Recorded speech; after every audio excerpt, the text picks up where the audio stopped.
Welcome back to the channel, back with another video today. Hopefully my PC isn't being loud in the background. I know in two of the last videos I did, it was picking up heavily on my mic a lot, so hopefully it's not too bad this time. Today we'll just be covering everything that we know about The Last of Us Part 1. So Naughty Dog capped off a year's worth of rumors, we would say, in anticipation, when they finally confirmed that they are going through with the remake of The Last of Us, and they confirmed when they showed us the trailers that it was going to be called The Last of Us Part 1. And we've only had one proper trailer for the game, but it was accompanied with a lot of details and discussions. So I just wanted to break down everything from those discussions and just have a little preview and look to The Last of Us Part 1, because we will also be playing that on the channel. And I do have a original Last of Us playthrough, but I think I unlisted it on the channel because it was any playthrough I think I did before Detroit Become Human. So anything that's pre-2020, pre-2018, I think I unlisted because the videos were just bad quality when I was streaming straight from the PlayStation 4, and it was a bit hard. I think at that time it was capped at like 720p. Yeah, I remember the videos weren't too good. I think Detroit was like the first series that came out a little good, and even that one was still a bit janky. But yeah, interestingly, The Last of Us Part 1, it doesn't look like it'll be coming to PS4. That's the first thing we have confirmed. And despite how good that the Part 2 graphics looked on the base consoles, I think Naughty Dog clearly has been aiming it at a more powerful hardware set throughout its development. So they aren't going to release it on PlayStation 4. So it's only going to be PlayStation 5 exclusive, and then it'll go to PC as well. But I think it's going to go to PC a lot sooner than the other PlayStation exclusives, because since it's a remake of the older game, I don't think they're going to wait too long. It may be like a month or two, and then they'll push it onto PC as well. So, just recapping the original story, The Last of Us Part 1 follows Joel Miller, a grieving father navigating his way through the remains of society after its collapse. The world is suffused by a dangerous airborne disease that turns people into mindless zombies or worse, making cities very dangerous places. He's tapped up by an organization called the Fireflies, who are still hopeful that a cure could be found, and he's asked to escort a young girl, Ellie, cross country. She seems to be immune to the disease, and they need to study her to have any hope of finding a vaccine of this disease.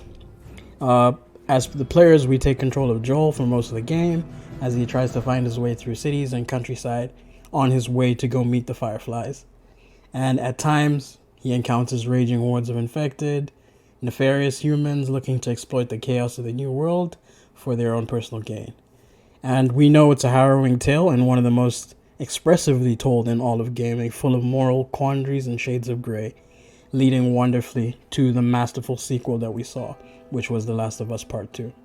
And so in the background you may see I do have footage of the comparisons from the remastered version being compared to what we saw in the trailer of the remake.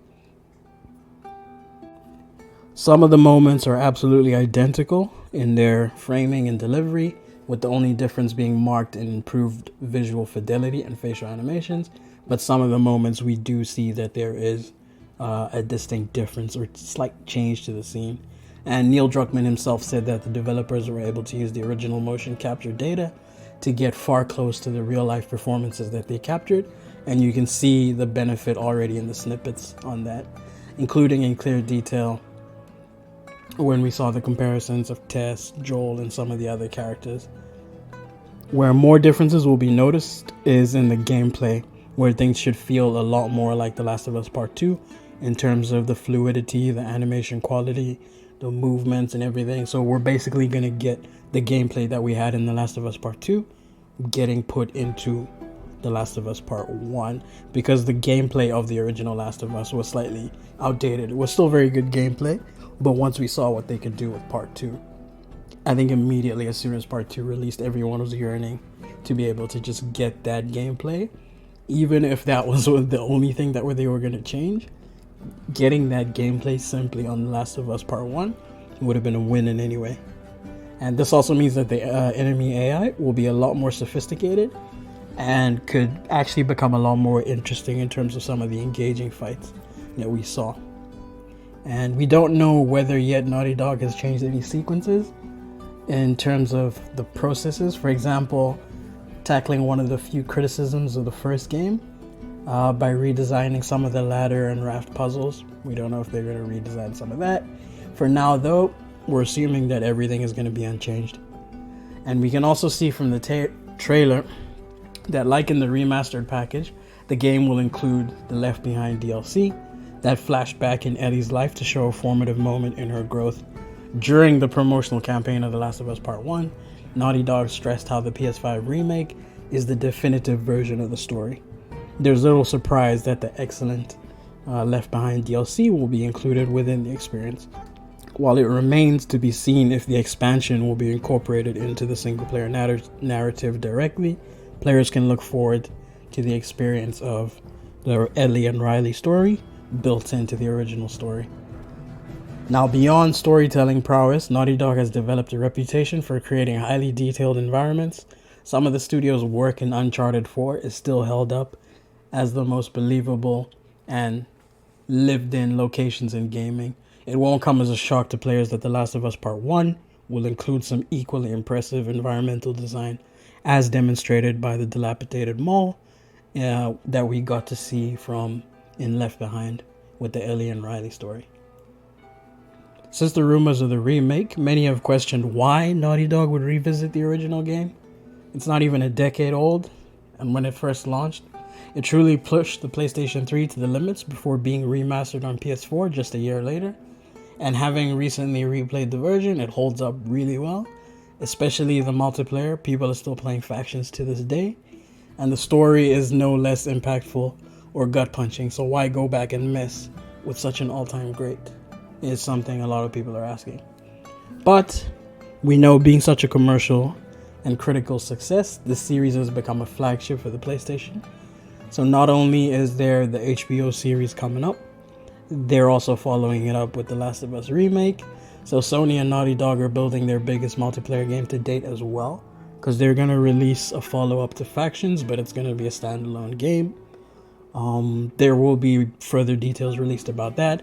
I'm not too sure if they're going to go for a free-to-play model or, attach it to maybe like bundle it with The Last of Us Remake or that sort of thing. But we're yet to see what happens there. But apparently they're making Factions bigger and better, and it's going to be its own standalone game. With The Last of Us Part 1, they're providing an ideal entry point to the series for those who've yet to experience this prestige post-apocalyptic adventure. So I think for a lot of people who haven't played the game, it'll be a good way to experience it, because just like the remastered, it'll include everything, so the whole story pieced together. You don't have to wait for the DLC, and you'll be able to experience the Last of Us Part 2 gameplay and having the story of Part 1 told simultaneously. So it will be a good entry point. I'm looking forward to the game. I'm very excited. As y'all know on the channel, I've spoken about it before.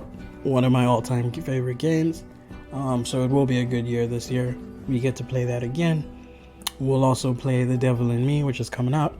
Then we'll play God of War Ragnarok, and then Callisto Protocol. Forspoken was also on the menu, but that was delayed until next year. I think in late January 24th, if I'm not mistaken. So we'll have to wait for Forspoken on that part. But yeah, let me know in the comments what you guys think. Are you excited for The Last of Us Remake? Do you agree that it's a good decision that they're doing, given that the HBO series is coming out? They could also give the game a second lease of life. Or are you leaning more to the side of the people who are saying, nah, they shouldn't really remake it? There was also a big debate on the internet about the price point, the fact that it was listed at $70, which again, for me, although I do agree that it's a bit pricey for a remake, I kind of understand where Naughty Dog are coming from, because we can trust them as a studio. It's one of those things I always laugh about, where whether it's a studio like From Software, Insomniac Games, Naughty Dog, Santa Monica, any proven studio, basically, we can sort of trust them with the pricing that they're going to deliver the product. It's less dodgy and risky that you would with other third-party studios. And especially in this case, where if it's a PlayStation studio, Sony's not going to let them release anything janky or anything unfinished. So there's a bit of that assurance. So yeah, $70 is a bit too steep for a remake if you've already played it. So if you haven't played it, it's a good entry point. If you have played it, I mean, I take it as something to support the studio. So like for myself, realistically, I would have paid maybe $30 for it. But since I like Naughty Dog, I like supporting Naughty Dog. They deliver dope-ass games. I don't mind paying the $70. But for anyone else who's having a bit of a sticky point with the price point, you could actually wait for it to go on sale, because I imagine that it'll probably start getting bundled in with some of the PlayStation sales as well. So holiday 2022 would be a good time to pick up a lot of these games as well. So yeah, hopefully I didn't ramble too much. Thank y'all for tuning in. Let me know in the comments again. Good, bad, whatever.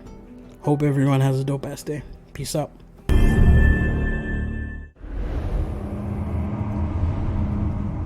So why'd you leave Boston?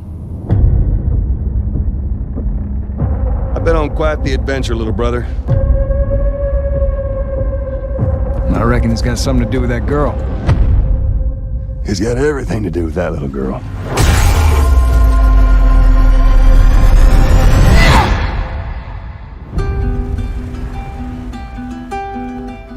You know, I've never been this close. It's the outside. So is that everything you hoped for? Can't be any worse out there.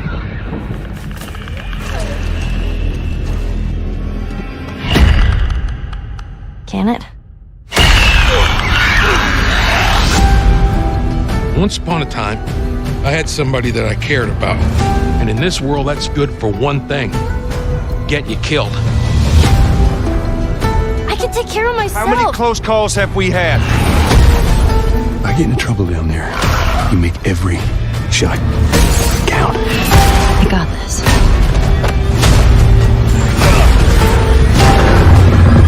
Hope you know how to use that thing. I've had some practice.